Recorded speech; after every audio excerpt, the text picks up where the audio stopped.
Hello everyone and welcome back to a new video here on The New Byte. My name's Houses, with me as always Dan and Emily for Gamescom 2018, and we want to talk about the game that is called Super Street, the game, based on the official magazine and also around the community that has been building up for the last few decades, if I remember correctly. I don't know how old they actually are. This is now a game based on that idea, and we had all the joy to play together. So we're gonna put up some gameplay videos as well as we are talking over it right now, and yeah, we'll all have to say something about that. So here are the few things that are actually factual for the game. Super Street the game is a car racing game which aims to revive the stars of Need for Speed Underground, and also what we've seen with a little bit of Burnout on the side. And there are different aspects to it. Of course, there's lots of tuning with that, both in performance, of course, the visual aspects, and the racing itself is also very much fun. We have 6 different worlds, which are based on different centers and parts of a city, and they're playing both at day and night, depending on which zone you are in. The game is coming out September 4th on Steam, Xbox One, and PlayStation 4, and later this year, that's the goal, for Nintendo Switch as well. So, how did you guys like it? Emily, maybe you want to start? So I actually tried in the racing game. wheel one. Yeah, with the racing wheel. Yeah. And it was sensitive. The racing wheel was sensitive to what I was doing on the actual screen. There were also pedals as well. So it was like I was actually driving, but it was like we got to customize our cars. We got to play the demo, and it was actually quite good. I liked it. I liked having the sensitive sensitive driving steering wheel. Mm-hmm. I thought it just made it so much more realistic. Yeah. I like the fact that I got to customize my own car instead of having a pre-made one. I also like the realism of you have to it costs to have different customizations. Did you find that with your... Yeah. With the demo, we had unlimited money, just not unlimited time. So I tried to get as much performance out of it as I could, but then my car looked not good. So I just gave it a very quick paint job to make it at least flashy orange and the metallic look, and that was actually quite nice looking overall. And the part that we played was a night race, 6 races with, of course, 5 CPUs. And I actually had a little problem with my Trustmaster because I was kicking it, the footstool kicked it away. I was like, oh my god, where are my pedals? And I quickly grabbed it again. And I made it actually to be number 2 in the end because right before the goal, I actually crashed and had to reset. And then it was impossible for me to get to first place again. So yeah, I was actually having a lot of fun.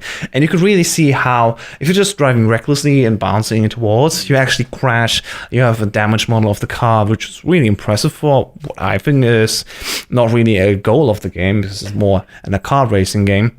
And you really still need to push yourself to play properly, to drive, not just like in Mario Kart, for example, where you're just drifting around. If you bounce off the wall there or whatever, you actually need to drive still well enough. And I think this is the perfect mixture between a simulation and an arcade racing game, because it actually punishes you and takes you back a few seconds if you crash, but if you do really well, you just fly through the corners, and it's not taking the physics that seriously. That's a good mixture to me, at least, especially if you have Nitro. Yeah, that was a lot of fun. Yeah, I found with resetting the car so that you can get all of your bodywork back and everything, it was great, but it didn't pause the game. So yeah, if you're in first place and you crash, you really got to hope that the 3 seconds it takes to reset really does, you've got that insurance time so you can pick up speed and continue off. Mm-hmm. Otherwise you get completely overtaken by all of them, like I did quite a lot. Yeah. Especially since we too played a split screen, because that's what's also in the game. There's online multiplayer, but also split screen local multiplayer.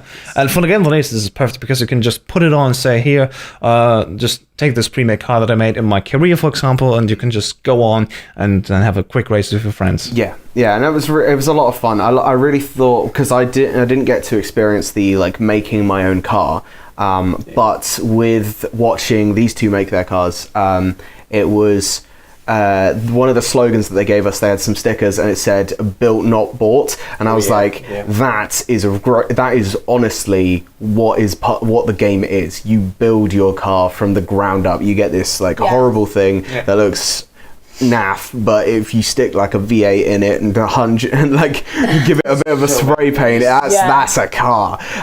So I really like that aspect of it, and I thought it was quite good because with buying all the different pieces, it kind of engages you to I want to race a bit more. I want that spoiler. I want that engine. I want those hubcaps. It really kind of allows you to give yourself small objectives and not be like, oh, if I complete 6 races, I'll get a new car. No, you're kind of building it on. It's if I nurture this car, it will give me all the good stuff.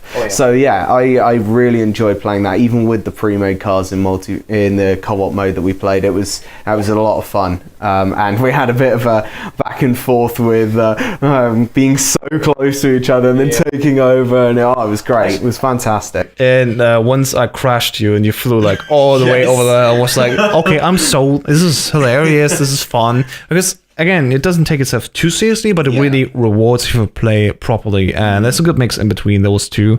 And I feel like they balanced it out very well. Yeah, they really did. It was a very enjoyable experience. Good. Nice. Want to add something else? Because I don't think there are that many aspects to right now, other than we really enjoyed it, and we can recommend it. It's coming out September 4th again, so not that long to go. Actually, most of the games that we've been seeing on coming out soon. September, so if you're seeing this video, it actually helps you maybe to make a decision if you want to buy it or not, because it's not that long to go anymore, which I really appreciate also. It's when you play a game and it takes a year to release, it's sometimes you forget about it, but these games actually also come out very soon, so that's very nice. Definitely. I would say if you like you said earlier, if you're into Burnout, if you're into those kind of old style hard hitting Underground 2, it was I would recommend this. They had neon lights under the car. It was gorgeous. You can really mod everything on the car. It was so in depth, and if you love car games, you're gonna love this game. Want to add something? As a Burnout Paradise fan, I really did like how the cars were racing, and it was kind of nostalgic because I used to play Burnout Paradise as a kid, and this game was just so good, and it just made me feel all nostalgic. And brought back so many happy memories of it. So this game is so good, and if you're a fan of racing, then I totally recommend it. Okay. Well then, that's it for today. Thank you so much for watching. If you like this video, of course, give it a like and subscribe to not miss any videos. Also hit the notification bell, the notification bell, because YouTube sucks. And of course, thanks for watching. See you again. This is The New Byte with Houses, Emily and Dan. Our ads are here. And of course, follow us at The New Byte everywhere, especially on Instagram, where we post a lot of videos besides the ones that we do here from the show floor and everything else around Gamescom. Right. See you soon then. Have a nice day.